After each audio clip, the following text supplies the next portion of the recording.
Hello, in this video, I will do an optimization problem involving fencing. So this is example 2 optimization problem. So the question says, find the length and width of a rectangle that has a perimeter of 100 feet and has a maximum area. So we're trying to optimize the length and the width. So what's the first step with optimization problem?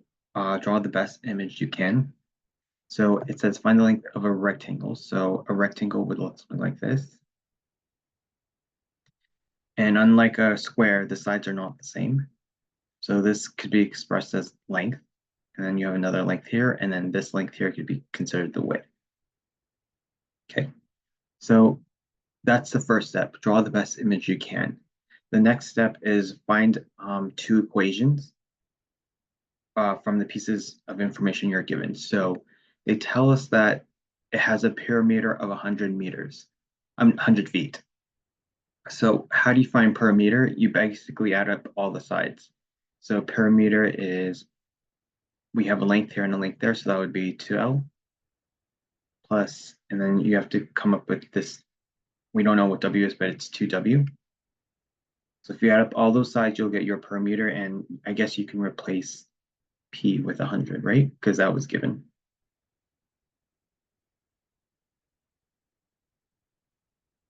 Okay, so this is one of your equation. I'm just gonna box it. And then what would be our other equation? Well, they say that it has a maximum area. So what do we know about areas of a rectangle? Area is length times width, right? Okay, maybe I should box it just, so this could be our second equation. Okay, so that was step one. We have our two equations. Our two equations are 100 equals, you know what, I'll just rewrite it as 2L plus 2W equals 100. Okay, so that's one of my first equation. And then my other equation is area equals length times width. Okay, so what would be the next step is we're going to substitute one of the variables into the other equations. So what I do, what would I solve? I think I'll use this equation and I think I will solve W, or you can solve for L. It doesn't really matter in this case. You can solve for L or you can solve for W, and then you would substitute back to the area equation. First, what I want to do is make life easier. I want to get rid of this 2, so I can either factor it or divide everything by 2. I'm just going to divide everything by 2, every term by 2. So this is going to be L plus W equals 50. And then I'm going to solve for, I could solve for W. I could also solve for L. It doesn't matter in this case. So how would I solve for W?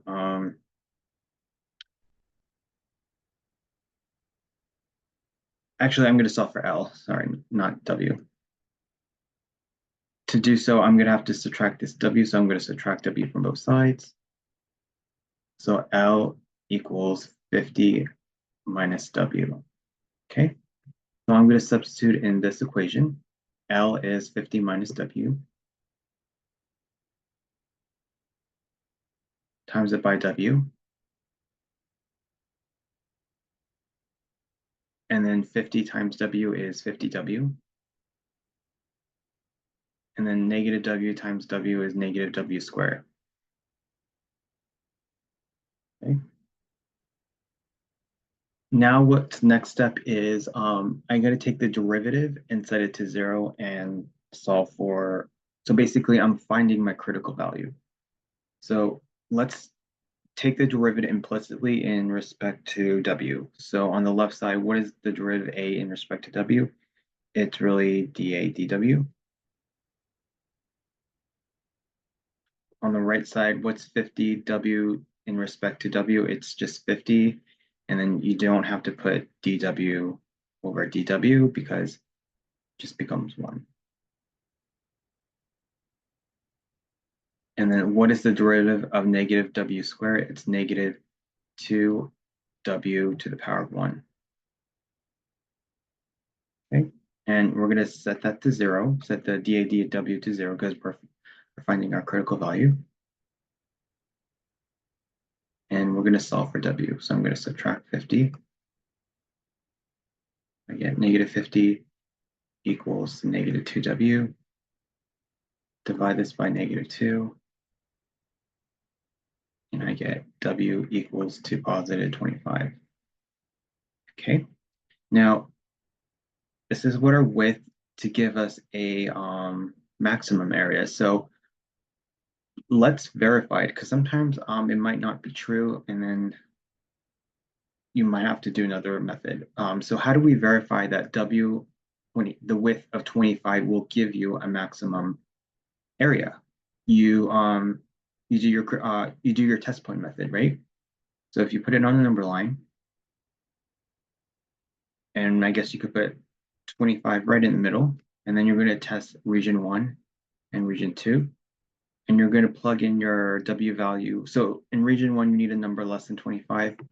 Region 2, I need a number greater than 25, and you're going to put it in the equation D, first derivative, or dA dW. Okay.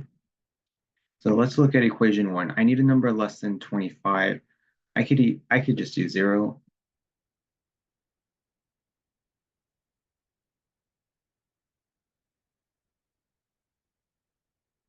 So that would be 50. And I don't really care about the number itself. I just care about the sign. So that's positive.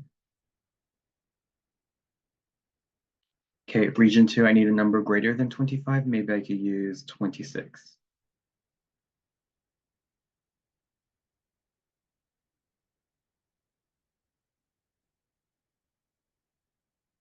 And if you put it all together, you're going to get an output of negative 2. Don't care about the number, just the sign.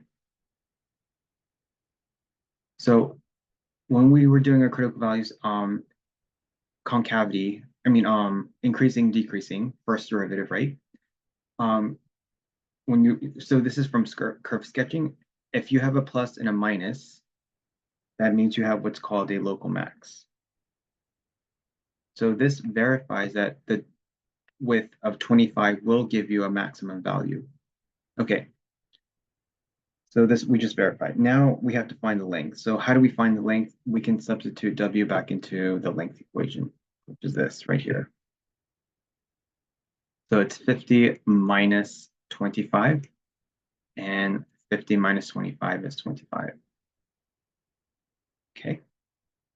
So that's the first part of the equation. They want to find out, find the length and the width of the rectangle and the maximum area. So this is the first step. And then I guess the maximum area would be 25 times 25.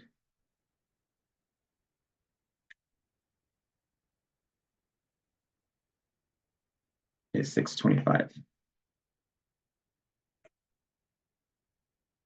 625, what are we in? 8. So this is your maximum area.